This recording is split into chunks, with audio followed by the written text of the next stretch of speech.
जिसका डर था फाइनली वही हो गया है और उसी के कारण आज मार्केट में जो संकट आपको देखने को मिल रहा है, कंप्लीटली मार्केट एक अच्छी खासी गिरावट में है।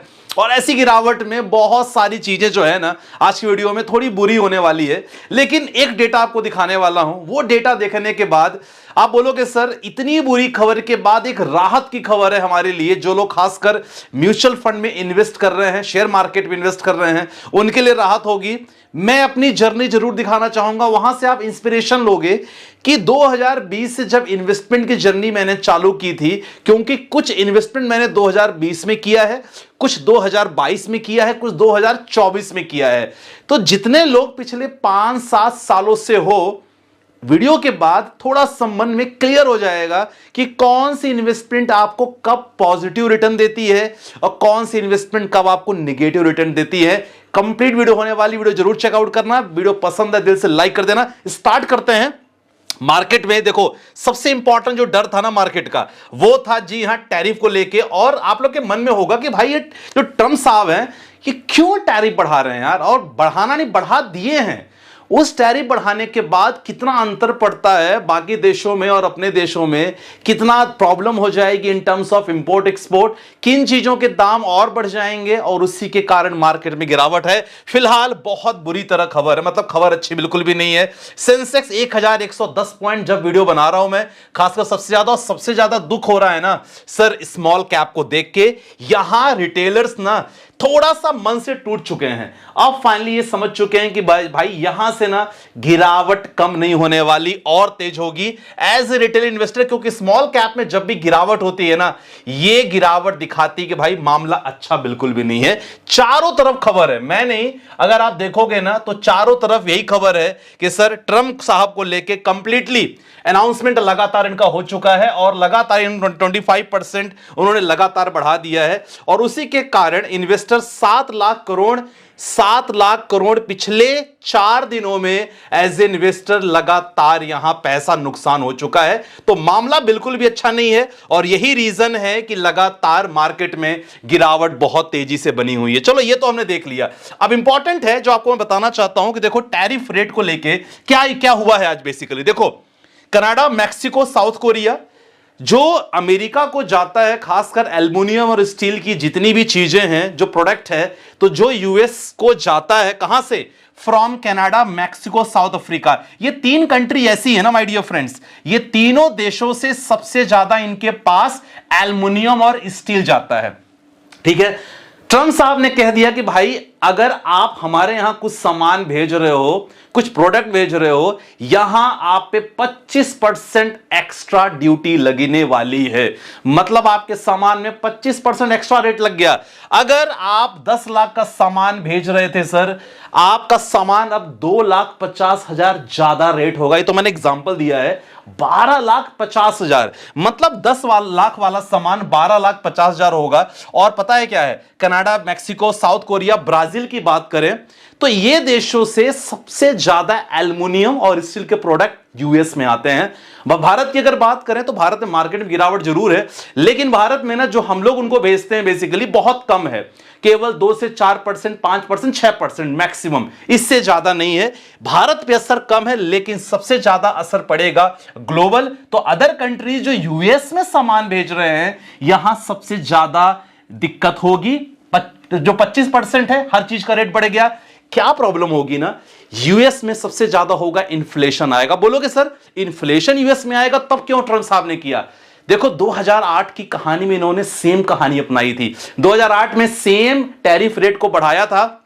पता इनका मकसद क्या रहता है? इनका मकसद यह रहता है कि देखो हम यूएस में प्रोडक्शन बढ़ाएं, चाहे स्टील की बात करो, एल्युमिनियम की बात करो, कॉपर की बात करो, हम खुद चाह रहे हैं कि हमारी प्रोडक्शन यहां बढ़े, इसके कारण लोगों को जॉब ज्यादा मिले। लेकिन लास्ट 10 ईयर में 2008 में क्या हुआ था, इनके साथ उल्टा हो गया था। लोगों को जॉब, जहां 1000 लोगों को जॉब मिली थी, वहां 6000 लोगों का नुकसान हो गया था। यहां इस बार काफी दिक्कत हो सकती है, लेकिन इनका मानना है कि भाई हमें अमेरिका को स्ट्रांग करना है, भले बाकी देशों की हालत कुछ भी हो जाए। ये अभी तक ले रहे, आगे क्या होगा नहीं पता। लास्ट टाइम थोड़ा सा एक्सपोर्ट पे थोड़ी सी ड्यूटी कम कर दी थी। भारतीय अभी प्राइम मिनिस्टर साहब जाने वाले हैं, देखो वहां क्या होता है, राहत अगर मिलेगी तो हमारे भारतीय कंपनी में थोड़ा सा बूस्टर डोज मिलेगा, नहीं तो नहीं मिलेगा। यह कहानी अभी तक है। खासकर मेटल, एल्युमिनियम और स्टील पे लेके दाम उन्होंने बढ़ा दिया है। इसी को कहते हैं ट्रेड वॉर। और सिंपल मैंने एक शब्दों में आपको भी समझाने की कोशिश की है, ये यूएस है, अदर कंट्रीज है, 100 रुपए यहां अगर कोई सामान मिल रहा है, अगर यहां आएगा यूएस में सर इसका रेट हो जाएगा 125। मतलब अगर इनको 25% यहां मुनाफा मिल रहा था तो सर उनका मुनाफा खत्म हो गया, जीरो हो गया मुनाफा। अब इन पर प्रेशर रहेगा कि भाई मैं इतने महंगे दामों हम कैसे बेचें। अगर देखो यूएस के जो जितने भी यूएस के लोग हैं, इनके पास क्या एक अगला कह सकते हैं एक उम्मीद रहेगी यूएस लोगों के पास कि देखो अगर हम खुद अच्छा प्रोडक्शन कर रहे हैं एल्युमिनियम स्टील का तो ओके है, ठीक है, अगर हम नहीं करेंगे तो यहां यूएस में क्या इन्फ्लेशन बढ़ेगी। तो यह दिक्कत वाली बात तो देखो है। फिलहाल ये तो हो गया है और इसी के कारण आज मार्केट में, क्योंकि 25% जो टैरिफ था ना, इस पे ऑर्डर पे सिग्नेचर कर दिया है। कल की वीडियो में हम बात कर रहे थे कि शायद करें, मार्केट डर रहा है, उन्होंने कर दिया है, उसके कारण मार्केट में आज तेजी गिरावट मिली। चलो तो ये तो हो गया, आपको पता भी चल गया कि भाई ये है। अब उपाय क्या है यार, देखो उपाय तो सिंपल ये मैं आपको बताऊंगा, इसके बाद अपना डेटा दिखाने वाला हूं जो खुशखबरी है। एक डेटा और दिखाऊंगा जहां थोड़ा आपको राहत मिलेगी, आप यहां कोरिलेट कर पाओगे कि देखो हम एज ए रिटेल इन्वेस्टर हमारे पास अभी क्या उपाय है। अगर इनसाइड बात करें, अगर हम बात करें इनसाइड मतलब भारत की बात करें, यहां कोई बुरी खबर नहीं है, करेक्ट। रिसेंटली हमने जो भी डेवलपमेंट्स किए अच्छा था, लेकिन प्रॉब्लम क्या है, हमारे पास जो रिटेल इन्वेस्टर है, हम जैसे आप लोग हैं ना, अगर आप लोग के पास, मैं बार बार कहता हूं हर वीडियो में, आपके पास गोल छोटा है ना, प्लीज मार्केट से निकल जाओ, आपके लिए मार्केट बिल्कुल नहीं है। एफडीआरडी में निवेश करो। अगर छोटा गोल है कि सर मैं मार्केट को यहां केवल टेस्ट करने आया था, अगर आप मार्केट को टेस्ट करने आए थे सर, मार्केट बहुत कड़वा होता है, शॉर्ट टर्म के लिए ध्यान रखना। लेकिन अगर आपने एंट्री कर लिया है तो मैं एक चीज अपने एक्सपीरियंस से कहता हूं, अभी पोर्टफोलियो दिखाऊंगा, जरूर चेकआउट करना। अगर आपने टेस्ट कर लिया है मार्केट को तो डेफिनेटली आपको लॉन्ग टर्म बने रहोगे, पैसा बनता है बनता है बनता है, बार बार कहूंगा मैं, क्योंकि मैंने बनाया है, इसमें कोई, मैं तो सामने आपको दिखाने वाला हूं। तो हमारे पास देखो क्या रास्ता है, देखो रास्ता ये है, छोटे लोग तो निकल जाओ, इनको मैं काउंट नहीं कर रहा हूं, लेकिन जो लोग लॉन्ग टर्म का प्लान कर रहे हैं, कम से कम 3 साल 4 साल प्लान कर रहे हो सर, उनके लिए मैं यही कहूंगा, स्टॉक्स में हो, म्यूचुअल फंड में हो, कोई भी XYZ म्यूचुअल फंड में क्यों ना हो, निपॉन की बात करेंगे, मोतीलाल की बात करेंगे, कोई स्मॉल कैप की बात करेंगे सर, कम से कम अगर 3 साल का टारगेट है, लॉस मत बुक करो, निगेटिव में सेल आउट मत करो। यहां कोई डिसीजन अपना ऐसा मत बनाना करे यार ये स्टॉक के बारे में तो बहुत अच्छा सुना था, फंडामेंटली बहुत बढ़िया है, मार्केट कैप भी बहुत अच्छा है, प्रमोटर होल्डिंग भी बहुत बढ़िया है, FIIs लगातार ले रहे हैं, DIIs भी ले रहे हैं, प्रॉफिट अर्निंग रेशियो भी इसका बहुत अच्छा है, EPS भी शानदार है। यार सब कुछ तो सोच के स्टॉक में एंट्री की थी, क्यों गिरावट हो गई। स्टॉप, यहां थोड़ा अपने मन को समझाना है, गलत डिसीजन नहीं लेना है, बने रहना है।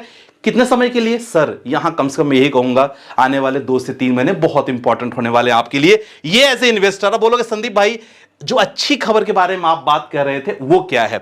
अच्छी खबर ये है, और इसके बाद अपना पोर्टफोलियो तुरंत आपको दिखाने वाला हूं। अच्छी खबर ये है, ये डेटा बिल्कुल मैंने मनी कंट्रोल की साइट से लिया था, डायरेक्टली आप भी चेकआउट कर सकते हो। डेटा आपको दिखाने वाला था 2024 में, जहां निफ्टी ने -10% रिटर्न दिया था, बाद में अभी डेटा आने वाला है 2023 में -7% था निफ्टी, अभी 30% एक साल बाद हो गया था। 2022 की बात करें -16% का रिटर्न अगर निफ्टी ने दिया है तो सर अगले साल 22% पॉजिटिव।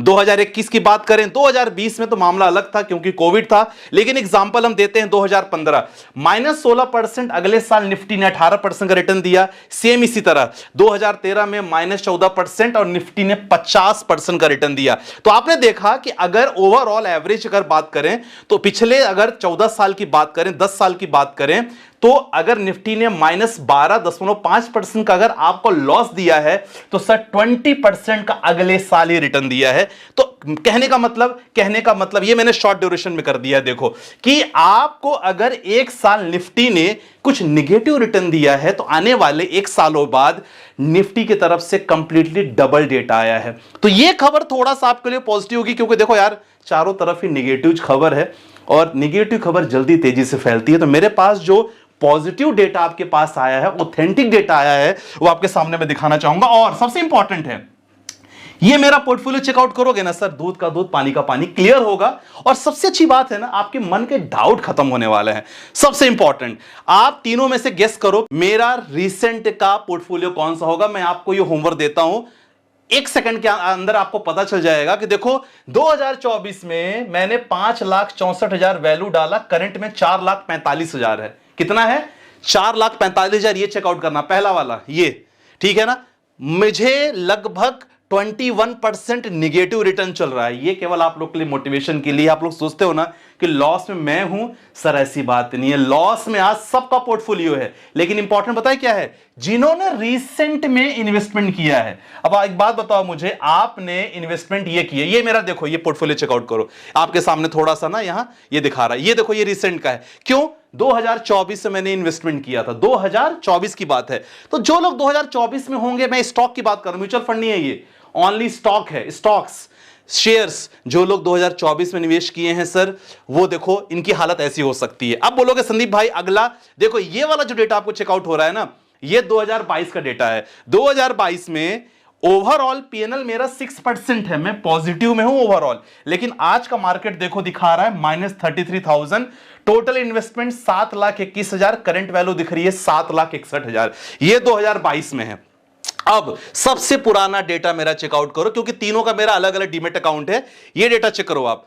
ये डेटा आपके सामने दिखा रहा होगा कि देखो यार, मैं ये 2020 में निवेश किया था, मेरा 31.9%, कितना?